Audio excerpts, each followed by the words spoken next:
You're listening to this podcast, so I know you've got a curious mind. Here's a helpful fact you may not know yet. Drivers who switch and save with Progressive save over $900 on average. Pop over to Progressive.com, answer some questions, and you'll get a quick quote with discounts that are easy to come by. In fact, 99% of their auto customers earn at least one discount. Visit Progressive.com and see if you can enjoy a little cash back. Progressive Casualty Insurance Company and Affiliates. National average 12-month savings of $946 by new customers surveyed who saved with Progressive between June 2024 and May 2025. Potential savings will vary.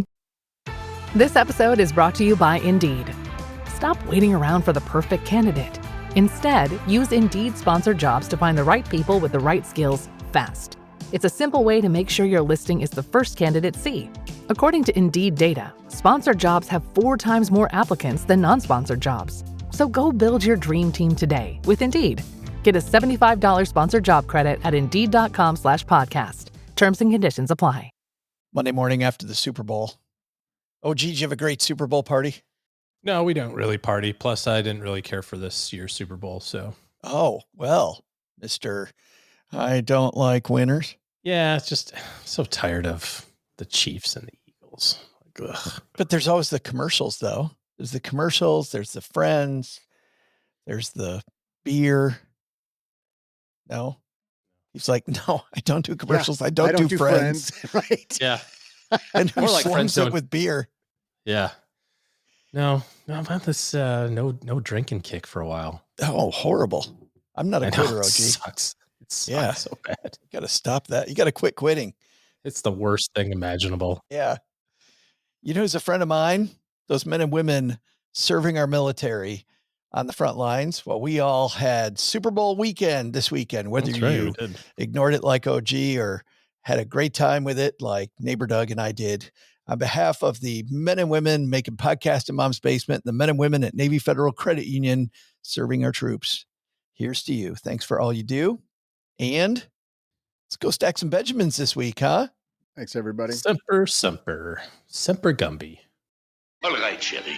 The courtship is over. Oh, the adoration. Oh, the je vous adore. You are my peanut. I am your brittle.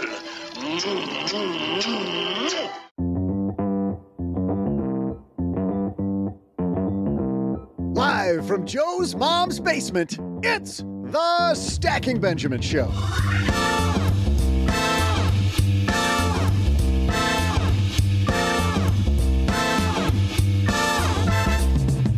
I'm Joe's mom's neighbor, Doug, and here's a question to kick off Valentine's Day week. How's your relationship with your wallet? Are you romantically involved or not even on speaking terms? Today, we welcome the perfect wallet therapist to restore your relationship, certified financial planner, Shannah Game. Plus, in our headline, the stock market sank a couple of weeks ago on news that the cost of new good AI had undercut the cost of US-based AI by a ton. What happened and how does that news affect your wallet? We'll share. And I'll come soaring in like an eagle, or is that like a chief? Who won the game? We don't know. Mom wouldn't let us stay up and watch it. Either way, I'm swooping in with some of my incredible trivia. And now, 2 guys who think recessions are just the economy's way of playing hard to get. It's Joe and O-J-J-J-J-G. Hey, Stackers, who needs a Super Bowl when you have the Super Bowl of personal finance every Monday, Wednesday, Friday? Welcome back to the Stacking Benjamin Show. We're so happy you're here. Sit back and relax because it's time for an hour of financial fun with our guy across the card table. Mr. OG is here. How are you, man? Oh, just living the dream. One cup of coffee at a time. Absolutely fantastic day in America. Because either that team in Philadelphia or that team in Kansas City won. Who knows? One of these days we'll get this day off. Like, what are we doing? This should be a national holiday. No, it should not. Why? It doesn't need to be a national holiday. It just needs to be timed around a national holiday. How many people do you think all of a sudden got the flu this morning? Like called in and went, there's data on that. I'm sure there's a ton. The game will get moved to a Saturday before we get a national holiday. That's my prediction. Before One we get star. I think it's going to go plus a week. And it turns into President's Day weekend. Okay. Oh, that's fine too. But we're not adding stuff to the federal calendar for this. That's maybe a more likely scenario. The Department of Governmental Efficiency won't allow it. They're taking holidays away from now on. You guys don't work enough. We're freezing all the holidays. I think that's a great idea because not only do we get the day off, not everybody, but a ton of people get the day off, and you can buy a mattress half off on that day, all in one. It's fantastic. And then watch the game in bed. A place to sleep with you off your hangover. Yeah. What if your wallet is hungover after this weekend and you're yelling at it, wondering why those credit cards got all surly? How's your relationship with your wallet, OG? You talk to your wallet nicely, or do you guys not doing that well? I'm very angry with it right now. As a matter of fact, it was tax day, so there's property taxes due. Oh, just not a great day. But that's not your wallet's fault, man. It's not your wallet's fault. The property taxes were due. I mean, I'm going to take it out on it. It sounds like OG needs Shannah Game's help as much as anybody. It might not be your fault, but it's your responsibility. Smack. Yeah, I'm just picturing him. The wallet's on the counter. He's got like a billy club in his hand. He's just a belt, dude, going after it. Maybe OG needs a little lesson in learning to love your wallet. Anger management. Said everybody every day. We've got Shannah Game here because she asked this question that really surprised me, which was, would you date your wallet? And I was like, it's Valentine's Day week. Would I date my wallet? There are days I'm like, I love you, wallet. And there's other days where I'm like, wallet, go away. Absolutely not. So to kick off Valentine's Day week, we're going to make better the relationship with your wallet. Shannah Game is not only the host of Everybody's Talking Money, she also is a woman who's been a financial planner helping people for a long, long time. Now she talks a lot about the emotions behind your money. We're going to dive into that on today's show. But first, we have some sponsors who make sure this show is free. Way better. Way better sponsor spots than the ones you saw yesterday on the Super Bowl. I mean, really, check these out. And then Shannah Game coming down to the basement to help us start dating our wallet again.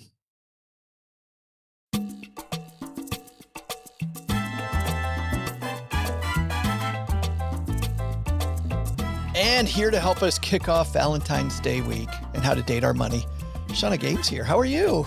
Ooh, I'm excited. I'm dressed for the occasion. You totally are. I'm here. I'm for it. I thought it was funny because I kind of sabotaged you with this. I said, hey, guess what we're going to talk about? And then you're like, I know, look. I came so prepared. We must have some sort of like cosmic connection or something. Mental telepathy going on. Absolutely. Well, we have one thing in common that I found out at the beginning of your latest project. It sounds like you and I, when we were kids, neither of us liked roller coasters. You weren't a big roller coaster lover. I have hated roller coasters. You know, as a kid, it was like, oh, that's the cool thing you do, like peer pressure, get on the roller coaster. And the first time I rode one that went upside down, I just am like, nope, never again. I'm sticking in the kiddie section. Well, that's so funny. I was afraid of roller coasters, but then I rode the one close to me, which was Cedar Point, being a Midwestern guy.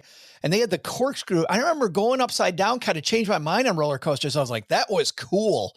But like the rickety ones with the up down, shaking my teeth out. Yeah, no, Shannah. Nuh-uh. I have like a hard pass. You know, I'm like the killjoy at a vet like that. I'm like, I'll go have for the snacks. I'll hang out with the kids, you know, that are short and they can't ride the rides. But no, I'm good.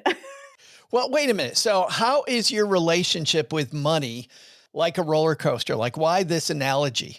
Yeah, it was like the closest thing for me personally that I could use to describe it being just like you're saying, like this rickety old, you know, roller coaster that's kind of like creaking and you're not sure, like, is this thing stable? Like, you know, should I check on my life insurance policy before we get going?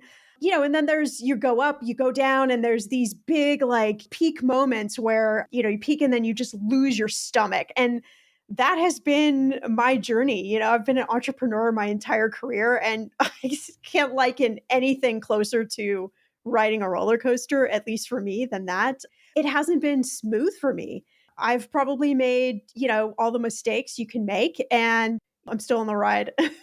But now you know that the ride's coming. You know there's going to be peaks and valleys, ups and downs. It's funny because I started to get used to roller coasters when My dad's best friend's wife, Sue, she knew I was afraid of roller coasters. And there was this roller coaster called the Mine Ride, which was the babiest of baby roller coasters. And I was like, yeah, I'm not going on it. She goes, come on, I'm going to ride with you. And she literally like drags me on it. And I'm so afraid. She said, think of it as a race car.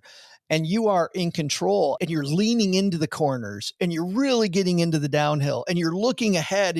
And it's so funny because I thought when you were comparing it to a roller coaster, I'm like, that's been my relationship with money too. At first I was afraid as hell. I'm like, I'm going to flip off this. I'm going to puke all over everybody. This is going to be nasty too. No, man, this is a ride. And when I lean into it, I'm like, oh, really? It's going down. We're going to make this baby go. Or when it goes up and around a corner, like I'm going to lean into the corner. You know what I mean? I love that. I love thinking about it from that perspective because you're right. If we think about, when you're driving a car, right, and you're driving on ice, it's like you go the opposite direction to smooth your car out, right? So I love that analogy or thinking about it that way of leaning into it and embracing it. And I think instead, most of my journey has felt like when I feel the twists and turns coming, it's like, okay, here comes the fear. Like, let's tighten the seatbelt. But that's when you tend to make even worse decisions with your money. Yeah. Well, no, that is true. You're like, I'm going to buy more of this because it went down. It's an individual stock. I'm going to be fine. We also had you on today, though, to talk about dating your money specifically. Dating your money is also a roller coaster. I mean, the dating world, number one, Shannah, you've been through it. I've been through it. It's been a long time for me. I think it's been a while for you. But some of the dating stories that you shared, oh my goodness, like dating, what a roller coaster this can be too. Yeah. 13 years ago, Match.com was the thing 13 years ago. And I had been divorced and it was New Year's Eve, 2012, I believe. I made a huge amount of cookie dough, like an insane amount of cookie dough. And I had a bottle of champagne. And I'm like, you know what? I'm going to go on Match.com tonight. I'm going to eat my cookie dough. I'm going to drink my champagne. And there I went, made my profile. This sounds like a great night, by the way. Totally. It was a fantastic night. And I had a couple of rules. One, I was only going to go out with people who messaged me first. 2, I was only going to go for a coffee date. And 3, I was only going to do it if, and I've never been like this, but the man paid. And I went on some very fascinating dates. So many different stories, lots of lessons about money and quality and all sorts of things that came up. But I met my husband on Match.com. I actually kept seeing his profile and he was outside of the radius. I lived in Los Angeles and he lived in Long Beach, which if you know anything about LA, it might as well be on the East Coast. Yeah. And I reached out to him. I broke every single rule that I had set for myself. Turns out it ended up working out well, but yeah, online dating has to be the most interesting experience ever. I want to keep bridging the gap between the two of these. A lot of the time when things are going badly, whether it's in the dating world or with your money, you don't want to look at it, right? You're like, if I don't look at it, this will go away. I was very surprised to find out you dating your money, you didn't want to go to the ATM machine. Well, you would go to the ATM machine, but how come you didn't want to look at your ATM balance? I mean, that's like going out with somebody and going, yeah, I really don't want to talk to you. Which, by the way, was my junior prom. That was totally my junior prom. You did the awkward dance. It actually wasn't me. I wanted to talk to her. I don't know why. She said, yes, she'd go on the thing with me. And then the entire time we were at the dance, she didn't want to talk to me at all. Look what she missed out on. I know. What a prize. I know. Seriously, you are. But yeah, this is like such a great story of how money is emotional and irrational, because if I looked at my ATM receipts, my head immediately would start subtracting out all the bills I had to pay. And before I know it, in like a nanosecond, I would be broke. My home would be repossessed. I would have to live on the street. I would be a failure. Like I would take my brain down that spiral because for me, numbers just multiply. Personally, I'm really good at helping other people with their numbers, but me personally, I was terrible with this kind of story that I would tell myself. So it's like the joke about the mechanic in their own car. 1,000%. Cobbler in their shoes. Yeah. I wouldn't look, and I would create all these origami kind of cranes and animals and like shove them in my wallet. And I would never look at them because for me, it did such a mental disaster in my brain that I couldn't take myself there. It would seriously just freak you out. It would just freak me out. It would absolutely freak me out. And I just realized one day, like, this has got to change. Like, this is completely unhealthy. And I'm helping other people not do this, right? I'm helping other people look at the ATM receipt. And that's when I really started to just kind of peel the onion layers back and realize that I had grown up in a family that really placed a lot of focus on status and money and stuff. And that was the equation of success as a human being. So when I looked at these ATM receipts, if it wasn't what I thought should be there, I immediately would take myself to that place of, I'm not a good person. I'm not a good human. I should not be a money expert. I mean, I would do the loop-de-loop. So I just avoided that, and I think of so many people who have that same experience where, when you're dating someone, like maybe there's a big red flag that comes up. But hold on a second, Shannah, because, we see these ostentatious displays of wealth when we see people and we assume stuff. And I bet for people on the dating scene now, they see this, right? You see somebody's profile, they've got everything together. They have all these displays of wealth. They dress in designer clothes, right? Everything looks good. You're somebody, by the way, that while you've got all of this going on in your head where you don't want to look at your receipt, you bought yourself a BMW. There's even more of a depth to the story than I disclose in the book, but I bought the BMW because I am self-employed and I owed a fair amount at taxes. And I had learned like, if I buy this SUV, I can do this tax write-off. And it ended up saving me a ton of money on my taxes. It was brilliant. I mean, it actually really worked very well.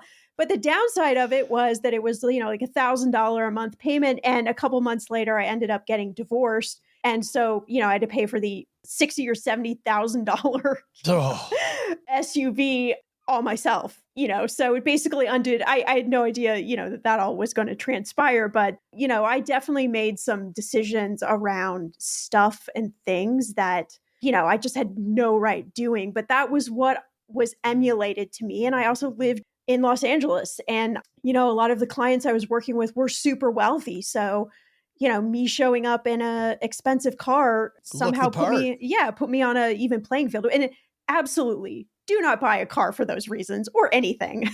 Back when I started, it was before, fee-only financial planning. And so I'm with one of the big brokerage firms, right? And there was a manager there who said that you need to buy a really expensive car so you have a huge car payment so you come in motivated every day to sell some stuff. Is that just the dumbest, most backward thinking or what? It is, but it really goes to show the crazy sort of complexity of money, that it isn't just about these numbers, which we talk about on both of our shows. Like there's just so much there to cover. It's funny, people always ask me like, are you tired of talking about money? And sometimes yes, but there's so much to talk about because it's so complex. Well, let's go back to the ATM machine because I'm fascinated about how you finally overcame this like fear of the ATM machine. And I laugh, but it truly isn't funny. I mean, I remember when I was a financial planner, I had these great clients, Arnie and Carla. And Arnie said to me one day, he's like, Joe, I absolutely love you. I love working with you. Every time I leave here, I feel great. He goes, but I have to tell you, because I think people don't tell you this, but I think we all feel it. Coming to see you is like going to the dentist. And I said, what does that mean? And he goes, I love the way my teeth feel when I leave the dentist and I'm so happy I went, but I don't want to go. I don't want to go. I don't want to look at it. I want nothing to do with it. And then I come out of here, I feel empowered. I feel great. Like, is that what happened when you finally looked at your ATM receipt? Yeah, it was. And it was actually the day that I had left my house and separated from my ex-husband at the time. There's a lot of crap. Oh, yeah. In this day. There's a lot of crap in this day. And I walked away with my very expensive BMW, we've now established, and a blue suitcase filled with whatever I could stuff in there, and went to the ATM and had to take money out. And I thought, you know what? If there is ever a time to just look at that receipt, this is the time. When I did it, I thought, okay, this isn't so bad. Like, what in the world have I been? Yeah, right. There were moments later where it went really awry, but I'm laughing because it's not funny, by the way. But it is. It is. In hindsight, because you lived through it. Painful funny. Yeah, it's because I lived through it. Exactly.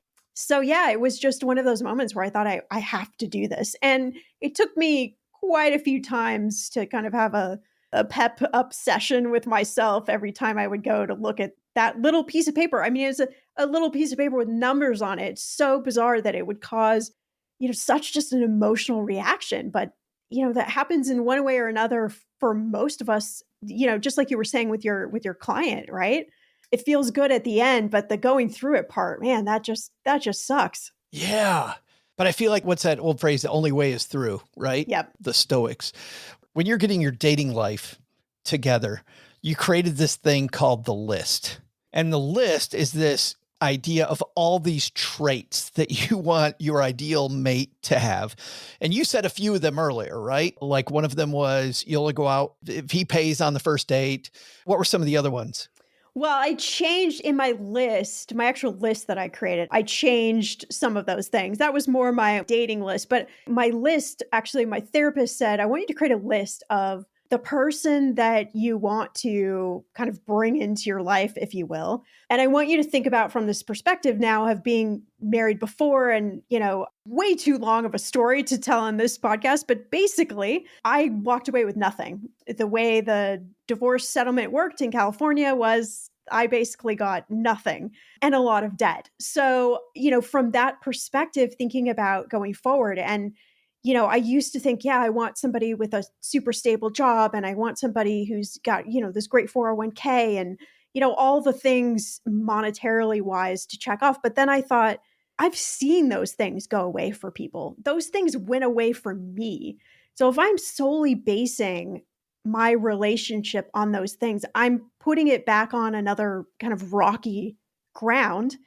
And I said, I want to find somebody that literally, if I had to live in a box on the street, we would be laughing. We would have a good time.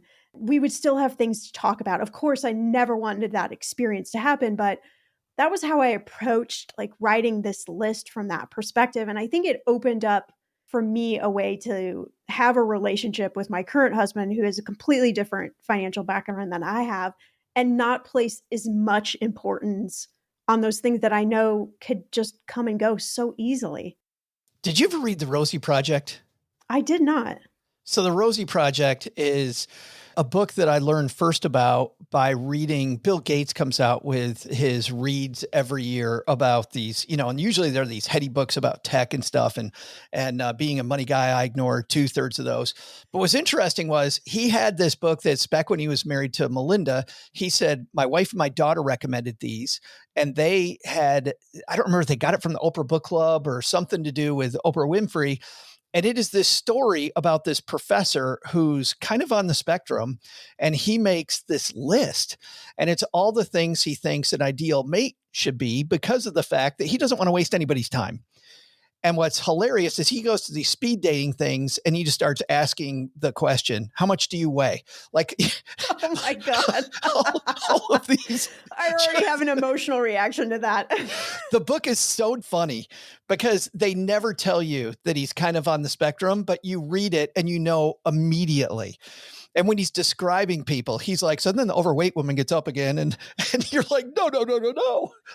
It's just horrible. So wrong. But then he finds out, and to your point, because you'd already been through this before and you knew really what you were looking for, you find that the perfect mate for you is not this initial list you might have had or didn't have. It might not be, hey, the person looks like they're wearing designer clothes, they have a designer car. I'm looking for this person that even if they don't have money, we're going to be fine. But you connect this in such a cool way too. You kind of got to make this list with your money. Like we gotta have this list of traits that we want our money to be. Tell me what that looks like and how do we get that done? Yeah, I think, this idea of relationship to money sometimes for people is a little a little bit of a head scratcher. But if you think about it, the probably longest relationship you have with anything outside of yourself is money. It's the thing that's going to follow you pretty much for the rest of your life. And I liken it to dating a partner, because if we went on a date on someone and they talked bad about us or they shamed us or, they called us names or whatever we tend to do internally ourselves around money and our mistakes or the things we wish we would have done or all of those things, we would never date that, hopefully, never date that person, or we would get away from them pretty quickly, right? That's just not what we would want to do. So I started thinking about this kind of correlation between dating someone and our relationship with money. And then thinking that, oh, wow, we actually have a say-so in this. We can actually decide what we want this to look like. And I think that's something that not a lot of people think about, right? How we grew up and the sort of beliefs that we carried from our childhood and how those maybe might impact us now. But we don't spend a lot of time thinking about, what do I want this thing to actually look like? And oh, I actually get to create that, So in the book, I talk about writing a money manifesto, and I talk about Apple's manifesto that they talk about. And, companies have these kind of like credos that they live by. And I thought, well, why not create that for my own relationship with money? And it's sort of like it's like my reminder of how I want to interact with this thing, how I want it to show up in my life, and how much importance I want to put on this thing. And for me, those things have been game changers in helping me not get so trapped in kind of the monkey brain that I can get trapped in of like, oh, I should have done this, or I made this mistake, or, it's really trying to find a place where we let go of a little bit of that judgment of shame. And just like we would want, from a partner. You and I have been doing this for a long time. And I have to tell you, I've never once thought about the question, would you date your money? And I have to tell you, when I got to that point in your new book on this, I just tripped over it. I stopped. I'm like, man, there are plenty of times when I wouldn't have. Just the way I treated it, yes. I wouldn't treat a person that way. The way I felt about it, no. And then I started thinking that my money's bringing none of the emotion. I'm bringing all the emotion to this relationship.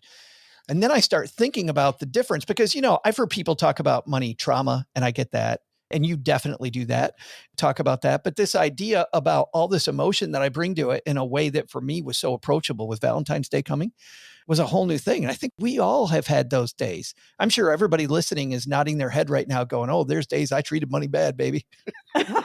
Real bad. We are like a blues song. We are definitely, we're going way down. We're going way down in blues song.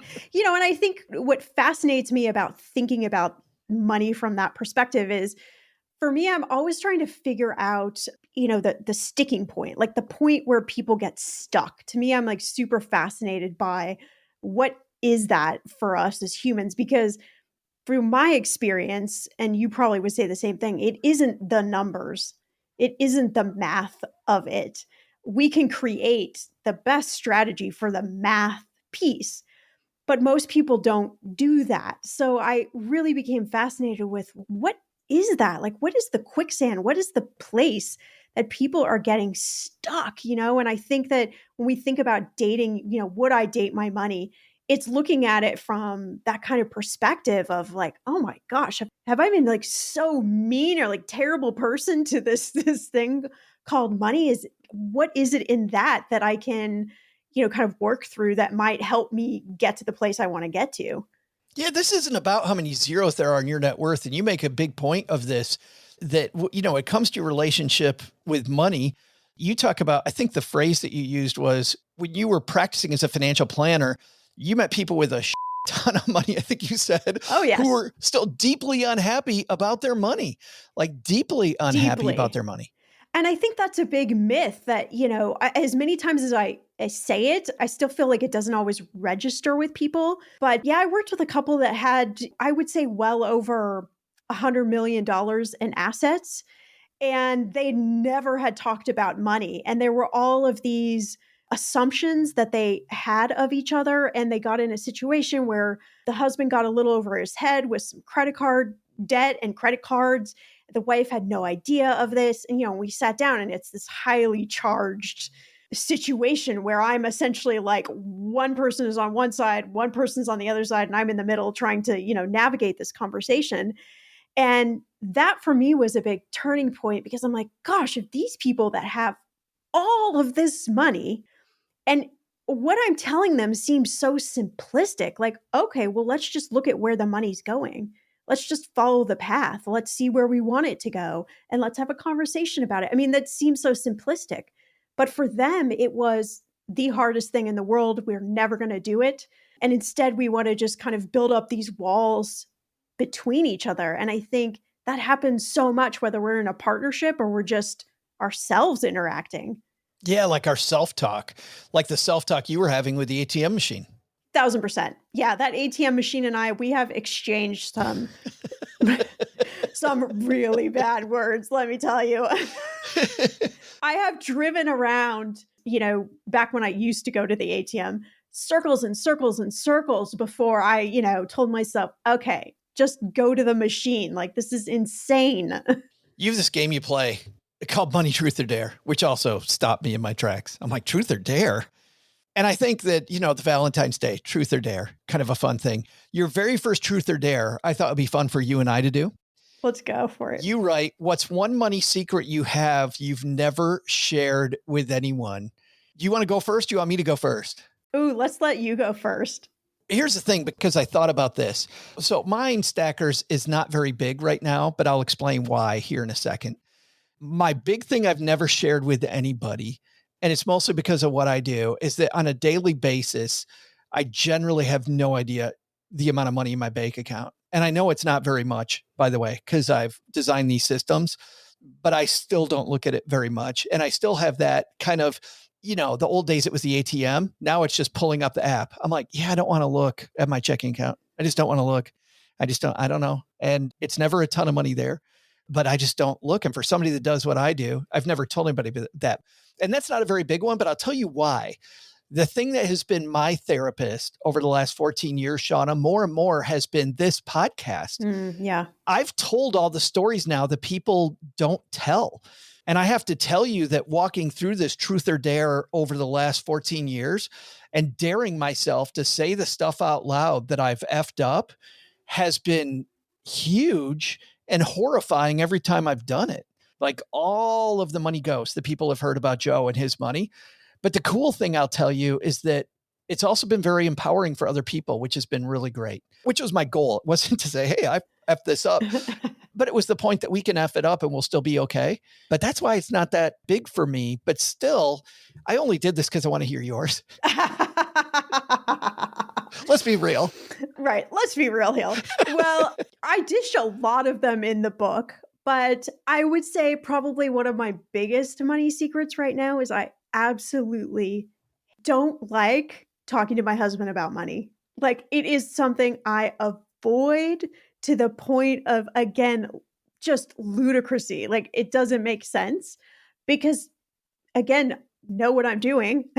Yeah. Know how to have the conversation. But yeah, just avoid that all the way around.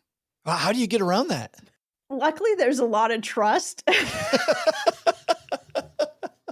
But yeah, let's just say that it definitely has come up in a few therapist sessions. Yeah. Where the therapist is looking at me like, you're the money expert. Like, what's going on? I'm like, I don't know. Still a thing. Still don't sometimes want to bring it up and talk about it. That's where Cheryl and I had to start having our little weekly meeting, like our very short meeting. All we do is look at last week, how we spent money, talk about we're going to spend money next week, do it over wine or pancakes, and we're done. Because, well, I had the same issue. I totally had the same issue. Did not like to. And initially when we started doing it too, there was a little bit of a judginess, getting to your story about those clients, when he was messing up with the credit cards, the story you just told. Yeah. Immediately she judged him, which is exactly what he was afraid of. But still, it made them closer. It did, to an extent, it did make them closer. I thought I was going to have to pull out the boxing gloves and definitely some guards for me at one particular point in time. But it did, and I think that's the thing we're talking about, this idea of, would you date your money, right? It's all of these things that feel so scary and feel so judgmental when we just do them, or we have the conversation, or we just look, or whatever it might be for any one of us. It's a lot better, right? It's just what you're saying, like it's easier on the backside. And then we feel that like, oh, that wasn't so bad, or that was easier, or yeah, I don't want to have this relationship with my money, but we're humans and we have behaviors and patterns, and then we end up doing the same thing again. So we kind of go through these cycles until hopefully one day we realize like, oh, it actually would be a lot better if we just avoided this, not avoid looking at it, but we avoided all of this kind of crazy stuff that we put up ahead of time and just got to the sweet spot always. Yeah. But again, I think sometimes the only way is through. The only way. The only way. Only way. Oh, this is just the beginning. I love the list, and I love how you change the negative talk in the list to positive talk, because you're the only one that can do that. And you decide how you're going to date your money, how your relationship with your money is going to go, and you bring all of that to the table. This is just the beginning. The book is called Unraveling Your Relationship with Money, Ditch Your Money Trauma So You Can Live an Abundant Life. And this thing is coming out in just over a week. Just over a week. Yeah, there's still some great pre-order bonuses. If you're excited about that, you can go to my website, everyone'stalkingmoney.com/book. That's what I love about the pre-orders.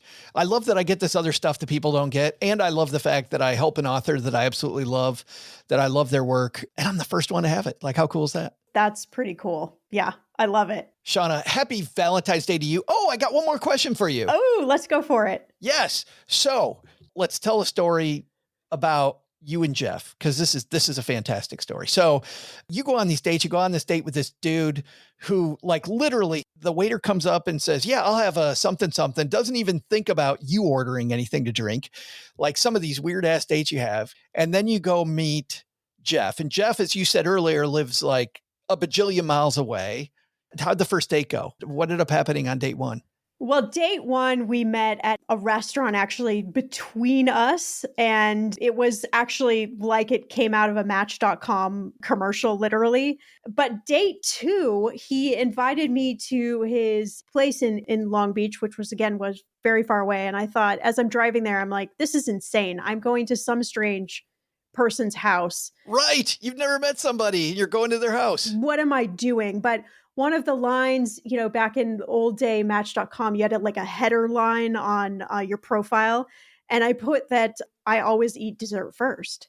So I had gone down there and, when I got there, he said, okay, well, we're going to get in the car and go somewhere, like super close here. And I'm like, okay. He's like, well, we're going to go have dessert first.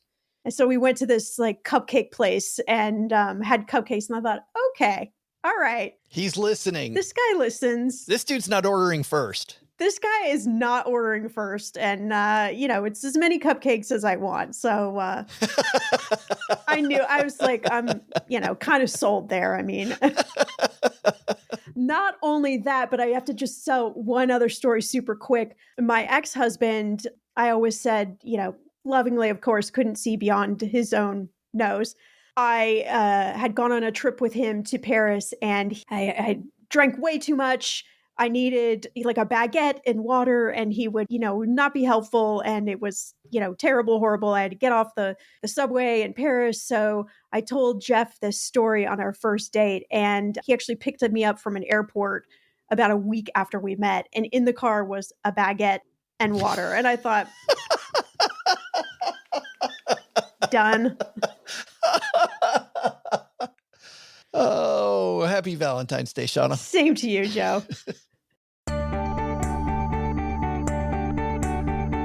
Hey there, stackers. I'm Joe's mom's neighbor, Doug, and happy Valentine's Day week, everyone. I'm super excited about this date because it's nearly the time that I head down to the Sizzler in my best Superman shirt and dazzle Mrs. Neighbor Doug with my superb ordering skills. She's a big fan, as is everyone else, of the way I'm able to navigate the menu. When I can say words like the usual, it's incredible. So incredible, in fact, that they reply with words like, and exactly what would that be? They're such teases. And then I say words like, kidder. And then they wink or they get dust in their eye and say something coy like, no, really, what do you want to order? It's so much fun. No matter how it goes, Benjamins leave my pocket because I'm a money flower, not a shower, if you know what I mean. We've all seen the stats. Young men shell out for a date like 90% of the time, while women pick up the check 2% of the time. The other 8%? Well, that's called going Dutch. As I've always said, I'm in the top 90% of all men. That also didn't seem to register with the guy behind the register at the Sizzler either. Here's a dating question. When people are choosing a date, do both men and women prefer a date who's older than them, younger than them, or the same age? I'll be back with the answer right after I pack some coupons for our big date. Nothing says I love you more than $5 off the bone-in ribeye. Dell PCs with Intel Inside are built for the moments you plan and the ones you don't. They're for those all-night study sessions, the moment you're working from a cafe and realize every outlet's taken, the times you're deep in your flow and can't be interrupted by an auto update. That's why Dell builds tech that adapts to you. Built with long-lasting batteries so you're not scrambling for an outlet, and built-in intelligence that makes updates around your schedule, not in the middle of it. Find technology built for the way you work at Dell.com/Dell PCs. Built for you. In business, there is no room for guesswork. Every shipment matters. Every deadline counts. And when you're trying to keep operations running smoothly, the last thing you need is uncertainty. That's why reliability is at the core of USPS Ground Advantage. From the moment your package is first scanned in, it moves through a secure nationwide network, aiding in a timely and accurate delivery. You get near real-time tracking so you can keep up with your shipments. And with affordable upfront pricing, there are no hidden fees or surprise surcharges to throw off your cost sheets. It all adds up to predictable deliveries you can depend on, because knowing your logistics are handled lets you focus on everything else, your customers, your team, and the future you're building. Visit USPS.com/Ground Advantage to start shipping with confidence. USPS Ground Advantage. We mean business. Insurance isn't one size fits all. That's why drivers have enjoyed Progressive's Name Your Price tool for years now. With the Name Your Price tool, you tell them what you want to pay, and they'll show you options that fit your budget. So whether you're picking out your first policy or just looking for something that works better for you and your family, they make it easy to see your options. Visit Progressive.com. Find a rate that works for you with the Name Your Price tool. Progressive Casualty Insurance Company and Affiliates. Price and coverage match limited by state law.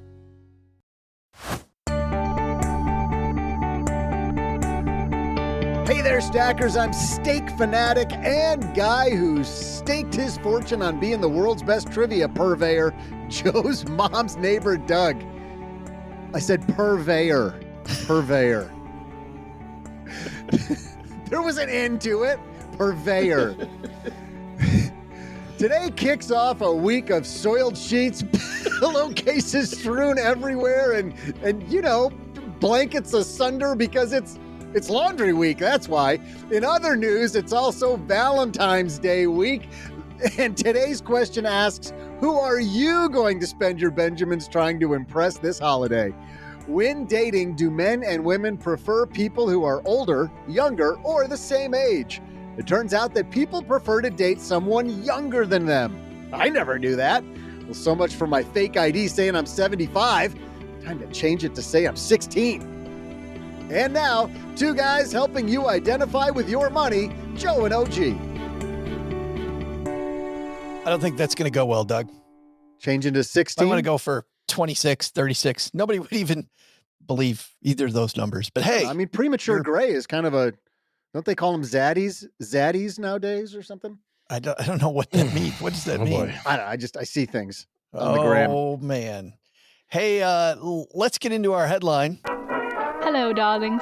And now it's time for your favorite part of the show, our Stacking Benjamin's headlines. A couple weeks ago, we had some big news that made the stock market, speaking about getting weak in the knees, stock market got weak in the knees. This is from tech site Gizmodo. Chinese AI DeepSeek, Deep6 is OpenAI on the App Store, and stocks tank. I like that. Deep6 is OpenAI. Gizmodo writers write, Chinese AI chatbot DeepSeek has displaced OpenAI's ChatGPT as the most downloaded app on the App Store, and the market is panicking. Stocks for major AI-connected companies like NVIDIA fell big time that Monday morning following the news.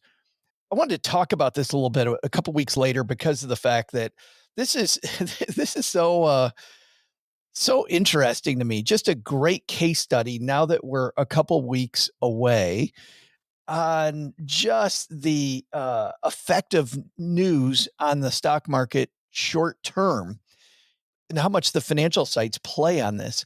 Upon the news that it reached the top, share prices for GPU maker NVIDIA fell 11%. I believe it was off almost 20% by the end of the day. Oracle dropped 8%. Palantir was down 5%.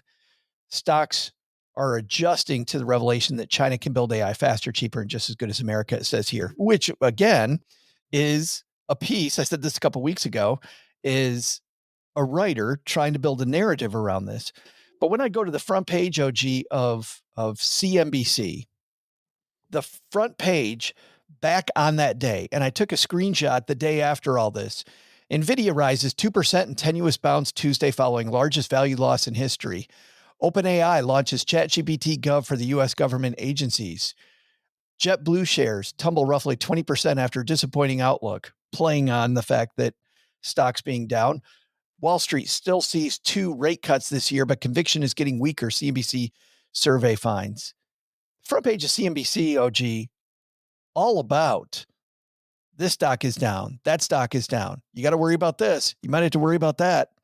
I mean, 2 weeks later, we're in many cases off and on to the next bad thing. I think that a lot of this is just the concept of bad news is good copy. It's interesting that you brought this up as a topic because the other thing that I saw, like kind of a counterpoint to this new AI company, and we did it faster, cheaper, whatever, was that's all BS. They didn't do it faster and cheaper. They're just saying they did it faster and cheaper. They, being China, to disrupt the American economy and on the heels of the administration's announcement of a big, investment in AI and just changing the tenor, changing the focus of the conversation.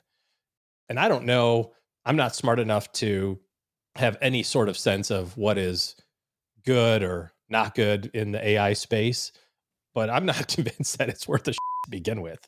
It's still incorrect in a lot of things. It's confidently incorrect. The other thing that I find really interesting is the focus of this one particular sector. We'll talk about diversification in a second, but I found this video from this pretty famous tax person who's on YouTube that I thought was really good around using AI for tax advice because, it's tax season, right? So let's use AI. Maybe we'll use DeepSeek instead of ChatGPT now. But I think you'll get the same result. Here's what she said.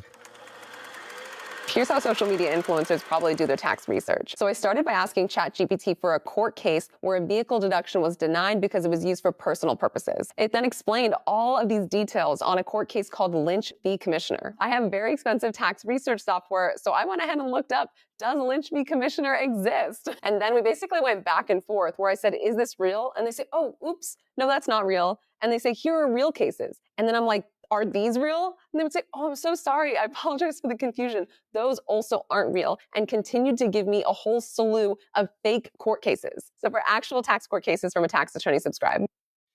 I saw something similar, OG, not even in the realm of taxes. It was in the realm of quoting an ancient and translating an ancient Chinese text. A Chinese scholar went in and asked ChatGPT to print off the text, but the text was hundreds of pages long, and it gave the first 8 paragraphs and said, there it is, it's done. Very confidently said it's done. He's like, no, it should have been 100 pages long.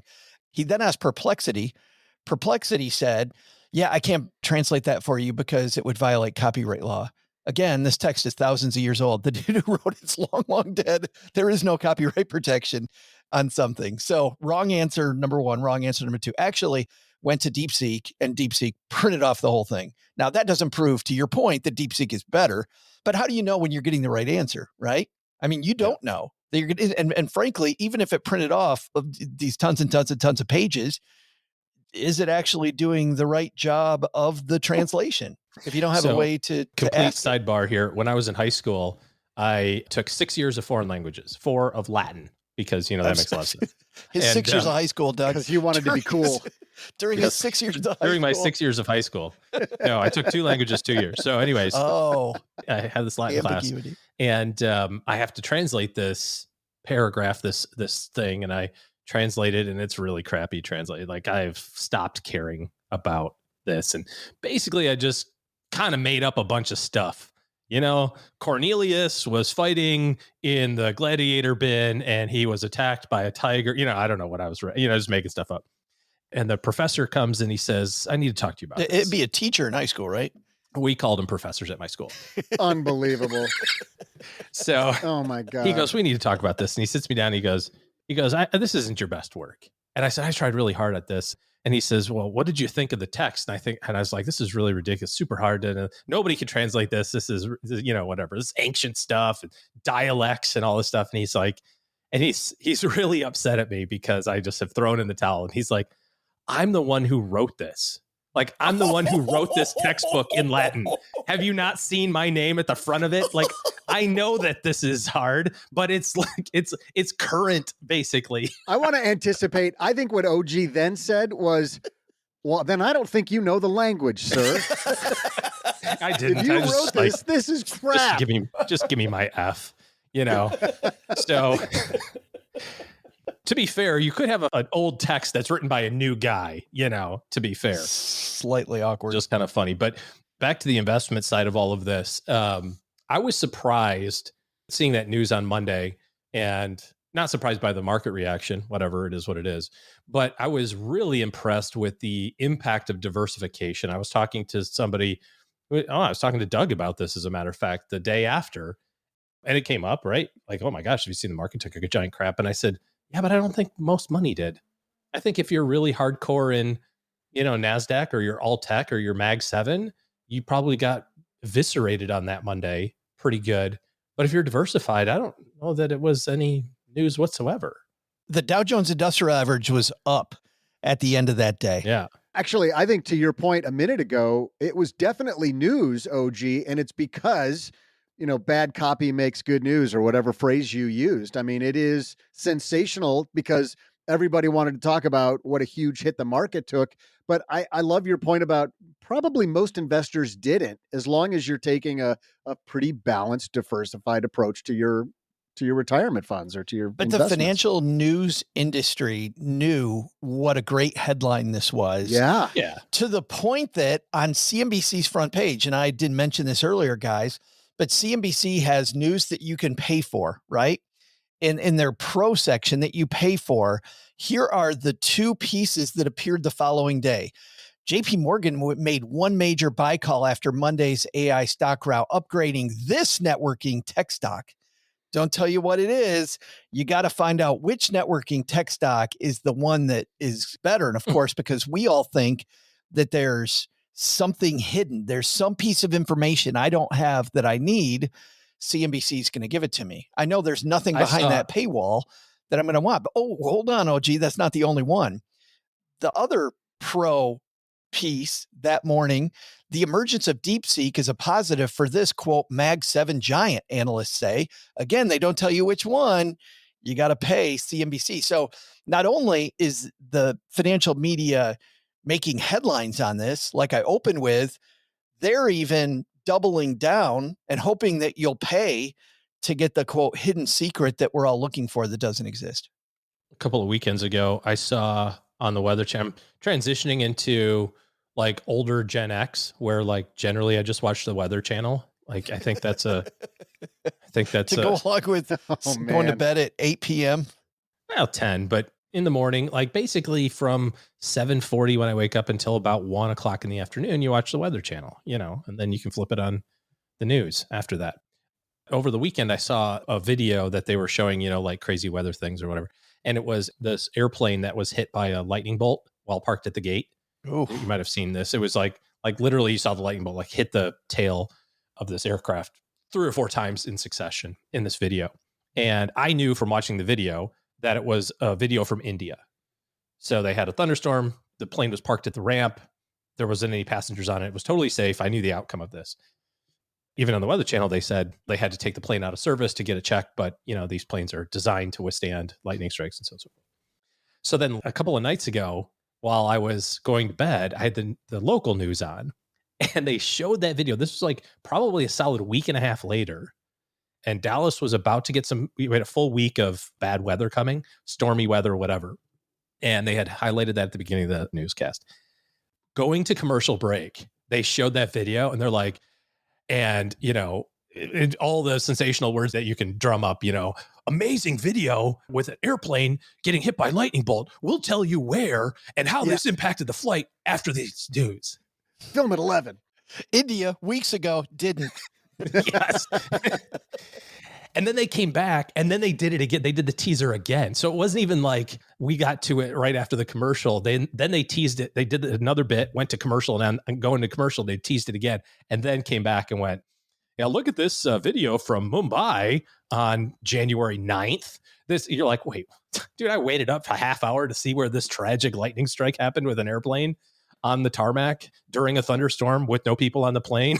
Didn't affect anything other than that plane had to go out of service for a couple hours while they check it's like even that sort of stuff you have to take with a grain of salt. I'm firmly more and more convinced that there is no way, especially on the internet, to take anything there as if it were gospel.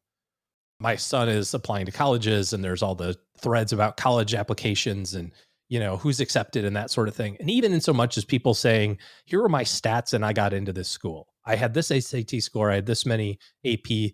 You're going, wow, I don't know. That guy got in. Did he? Or maybe they just look for the validation or it's a bot or, you know what I mean? Like, you don't know if any of that's truthful. Right? Yeah. I don't know that guy really had a 1350 SAT and got into Harvard. Maybe he just said he got into Harvard to make himself feel better. And you go, well, why would anybody do that? People do just say, watch this. I mean, can you imagine him sitting at the keyboard? Watch this. Watch me break the hearts of 3,000 17-year-olds. Yeah, exactly. So anyways, how does this affect your investment philosophy? It really doesn't. If your goals don't change, your portfolio doesn't change. And that's the end of the story. If you're looking at the day-to-day news and you're thinking, I have to do something with this information, I have to react to this information, you're doing it all wrong. This is not a reactionary type of investment thesis. Your investment policy statement should already say, here's what we do when the market goes down. And by the way, we've talked about this a million times. Until it's down 15%, it's not even an average year yet.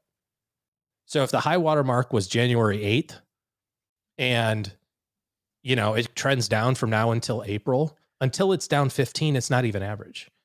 If your account's down 10, you're not even an average year yet. I know years ago when I started spending more time with you guys and I would make some comment about, the market did this or did that.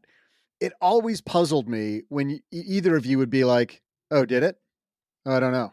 Okay, let me check.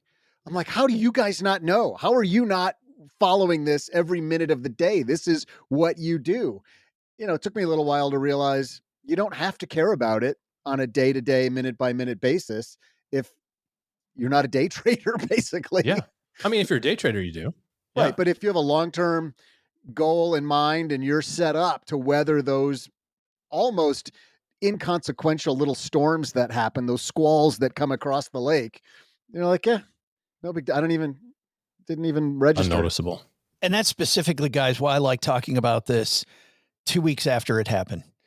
Because of the fact that with 2 weeks perspective, maybe other people, Doug, can see what you saw during that time, which is look at how 2 weeks later, you're like, what? That was a thing. Oh, wait a minute. But at the time, it was all anybody was talking about. I mean, it was totally all over all my social media feed was, the DeepSeek, what's going on here? Is this going to change everything? Is this going to completely change the game?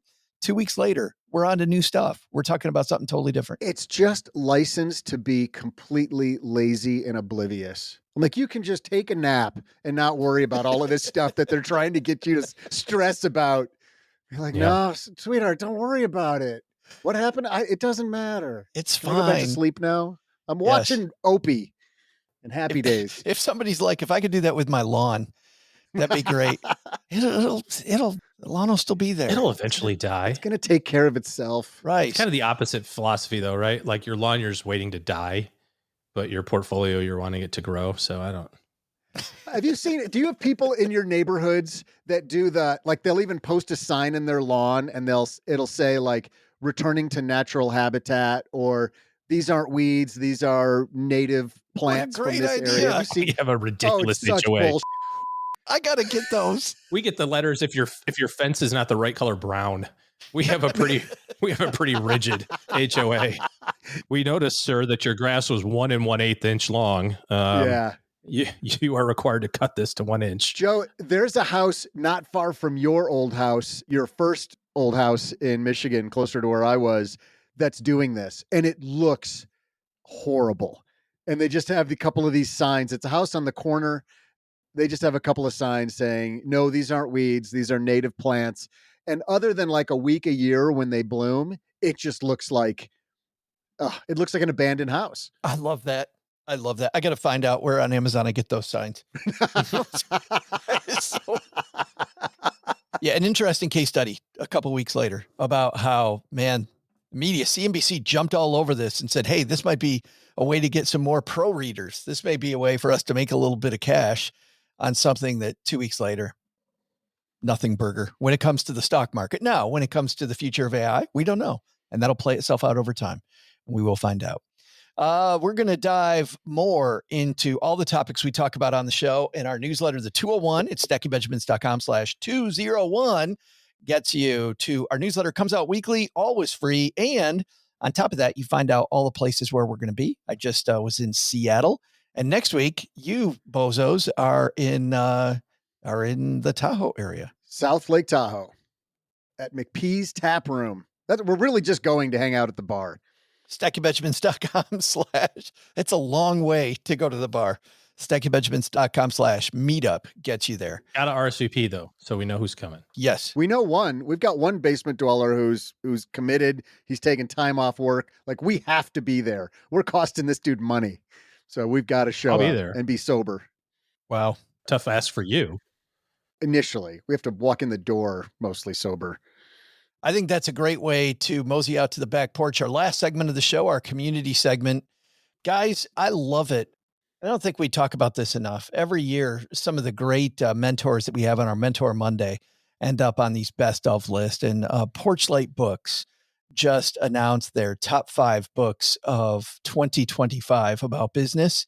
And 2 of the top 5 appeared on the Stacking Benjamin show. Oof. This last year. Aaron Wade, Mac and Cheese Millionaire.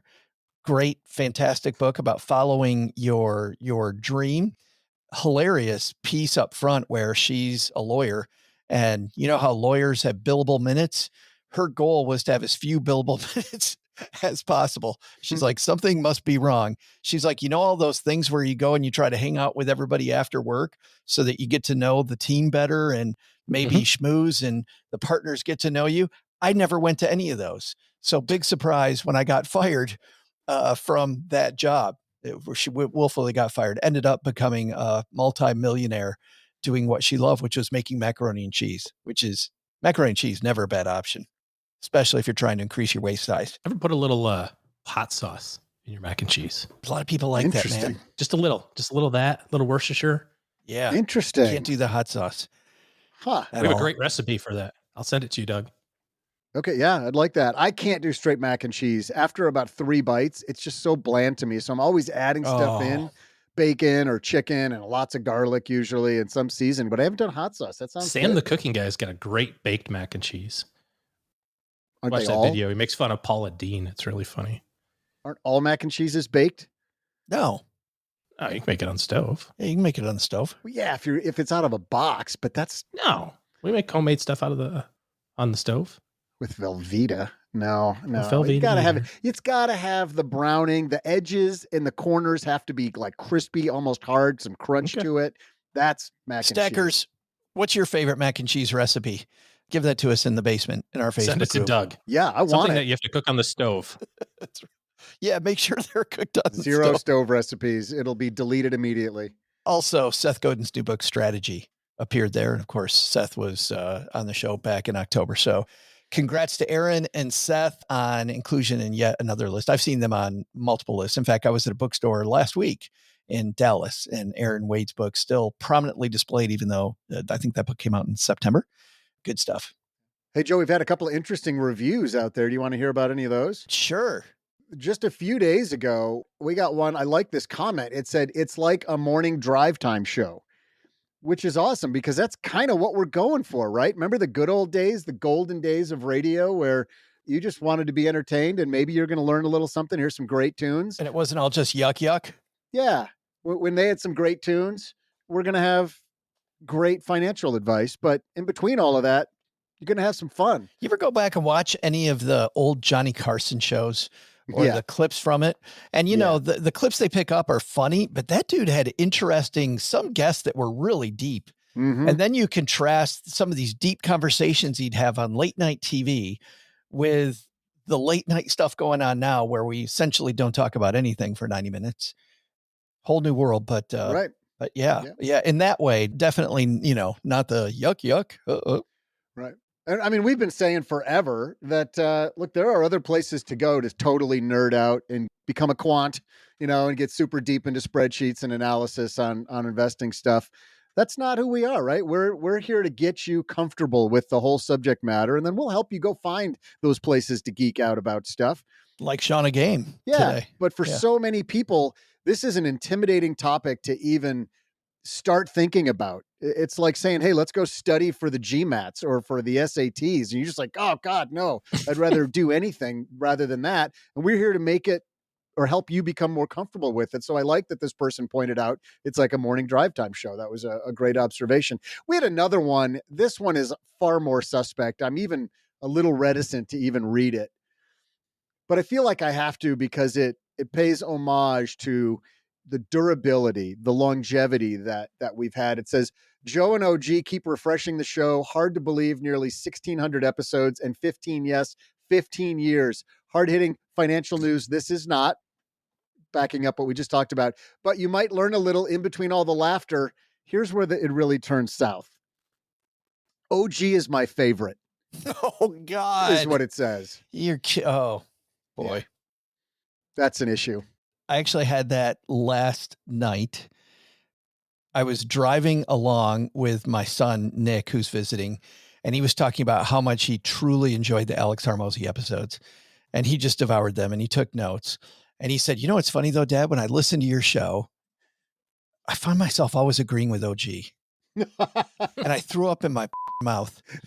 And then I stopped the car. I told him to get the hell out. No son of mine says that. If he's your favorite, maybe he can drive you to Texarkana from Dallas next time. Get out. Like, what the hell are you talking about?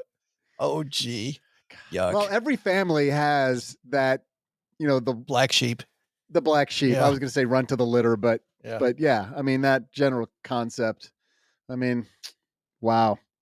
Not good. I paid for all that education. Still thinks OG is the number one dude on the show. Yeah. I mean, I'm offended too. Tied for number one, at least. Well, thanks to everybody for those kind reviews of the show. Also on Spotify, people can leave comments now. And I've been having some great discussions with people about segments of the show. So if you're on Spotify and you want to leave a comment and chat over there, that's been pretty fun for us as well. Thanks to everybody for hanging out with us here today and for hanging out with us on our Facebook group, in our newsletter, the emails that I get from people. It's all makes this super fun to do, and can't wait for you guys to hear some of the fun stuff we've got coming up for you over the next several weeks. For now, that's going to do it. Wednesday, our usual Wild Wednesday potpourri show. Big headline, the TikTok Minute. We're going to help a stacker in need. So we'll see you in a couple days. OG, thanks for hanging out. Doug, what should we have learned on today's episode? Well, Joe, first, take some advice from Shannah Game and be good to your money. Once you're romantically involved with your wallet, great things can happen with your money. Second, Chinese AI rocking the stock market. Welcome to the new thing. Talk to me in 6 months, because by then, there'll be like 5 other things that rock the stock market. The big lesson? Don't even hint to Joe's mom that you're headed to the Sizzler for your big date. She'll assume she's invited and grab her shoes. Now I got to explain this yet again to Mrs. Neighbor Doug. Thanks to Shannah Game for joining us today. You can find Unraveling Your Relationship with Money. Ditch your money trauma so you can live an abundant life wherever books are sold. We've curated a great book list that we're adding this to on our favorites page on the Stacking Benjamins website. Head to stackingbenjamins.com/bookstore for Shannah's book and lots of our recent guests' work. This show is the property of SB Podcasts, LLC, copyright 2025. and is created by Joe Saul-Sehy. Joe gets help from a few of our neighborhood friends. You'll find out about our awesome team at stackingbenjamins.com, along with the show notes and how you can find us on YouTube and all the usual social media spots. Come say hello. Oh yeah, and before I go, not only should you not take advice from these nerds, don't take advice from people you don't know. This show is for entertainment purposes only. Before making any financial decisions, speak with a real financial advisor. I'm Joe's mom's neighbor, Doug, and we'll see you next time back here at the Stacking Benjamin Show.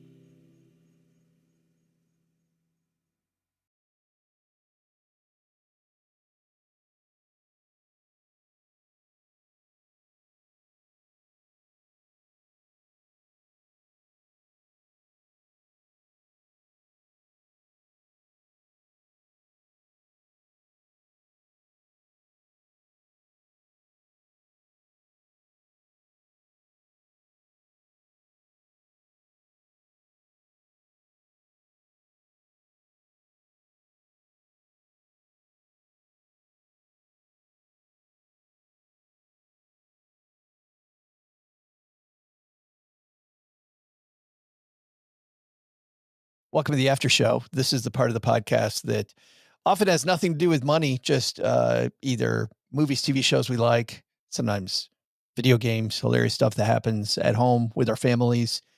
Today, guys, I want to talk about a story that I saw online. This was at MSN.com. Noel Capilli wrote this. Even dinosaurs have bad days. You guys dinosaur fans? I think, oh, gee, did you take your family to that dinosaur thing in Waco where the dinosaur bones were? No, you were talking about doing that at one point. Prehistoric artifacts, fun way to study our history because one finds out that even those before us had similar experiences. In Denmark, a random but hilarious artifact was unearthed, and guess what it is? Yes, it's a 66 million year old vomit fossil. They actually found dinosaur vomit that has been fossilized.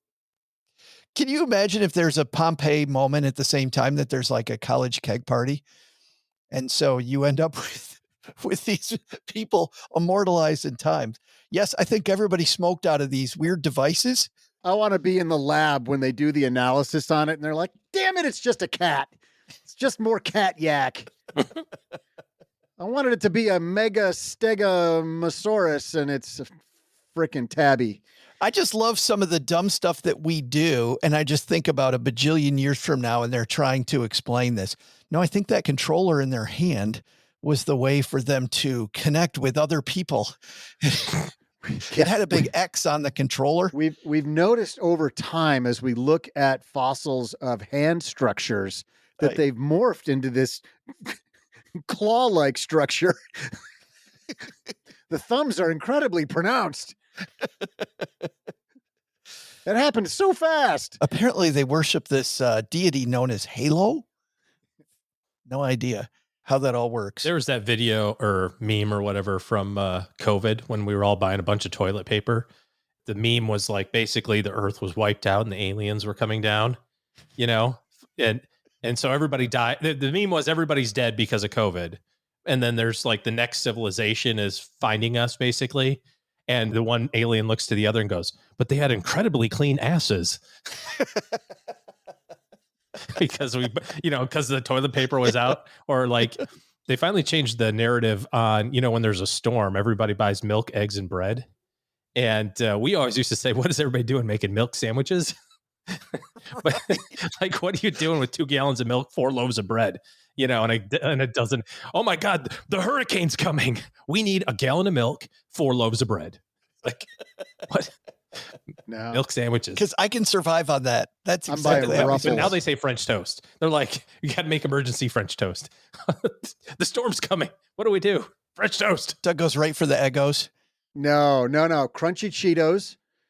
Because I'm not a psycho. I don't buy the puffed ones. That's ridiculous. Some Ruffles. Got the white cheddar puffs? No. I mean, white cheddar is a fine flavoring, but never on packing material. No. Okay. It's always crunchy. No cheesy poofs for you, crunchy, huh? But I go for the snack foods. Yeah, I get a whole bunch of sour cream dip because that stuff, like the onion dip, sour cream based onion dip, that stuff lasts incredibly long. Dude, that is it's like, why is that? Because it's such a delightful treat for Ruffles. Oh, so good. You know, so good. And it's always the unexpected because I don't know, we just never have that stuff in our house. I don't and either. Then it's like, wait, somebody bought chip dip? No. Oh my God. I'm having you to my party all the time. When I had my nephews here a few weeks ago, we stopped at the grocery store. And of course, 2 teenage guys and one who's in his early 20s. They're like, oh, let's get Ruffles and chip dip. I'm like, hell yeah. and then they went to bed one night and I decided to stay up and watch something. I got like a third of the way through the show I was watching. I was like, ooh, you know what would be good right now? Maybe a little bit of that. So I go out there and sneak open the Ruffles and the chip dip. Oh, no, you didn't. And then the next morning. Yeah, there is no sneaking open the Ruffles. I heard it up here in Michigan, Joe. Then the next morning, I told the guys, I'm like, you'll never believe what happened last night. It was horrible. Some jerk finished off the chip dip in one sitting. Fellas, we got broken into. Remember all that chip dip we bought? Yeah, just some loser. Yeah, and there's a whole strategy around this because there's crumbs, the little tiny chip things that you can't do anything with chip dip. When you get towards the bottom of the bag, you have to look for the big chips that are still structurally sound. Not many. And then you get all the crumbs in your left hand and you're scraping the sides of the chip dip with the structurally sound one because it's got to be strong. And then you just kind of dip that in the crumbs and you get the perfect ratio of chip to dip. And you get to eat the crumbs. You use your finger? Yeah, just rip your finger. If you're the last one going in, I mean, now you've claimed it as your own, right? Yeah. Well, I guess if you've got that really good COVID toilet paper, it's sanitary to do that. Yeah, go ahead. I don't know. The archaeologists are going to find this and go, they were obsessed with something called chip dip. No idea what was going on there.